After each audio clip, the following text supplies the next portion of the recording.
হ্যাঁ গাছের পাতাগুলো গায়ে দূরে দূরে ঘুরিস তোরা আগুনের তাপ কত। হ্যাঁ হ্যাঁ শুকনা কাঠ না দূরেই থাক দূরেই থাক দূরেই থাক। বাপরে এইখানে তাপ চলে যাচ্ছে কি তাপ বাপরে। ভিজা দিয়েছে বেশিরভাগ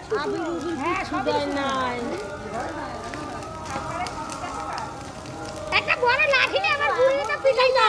আগে খাও না এখানে বাচ্চাগুলো যখন রেডি করতেছিল তখনই তো তোমাকে বড়রা খাওয়া দরকার ছিল। হ্যাঁ দেবে হ্যাঁ কইছে কই আরে কই বলবে কি করে আগুনের তাপ কি এখন দোল কি জানো এ কল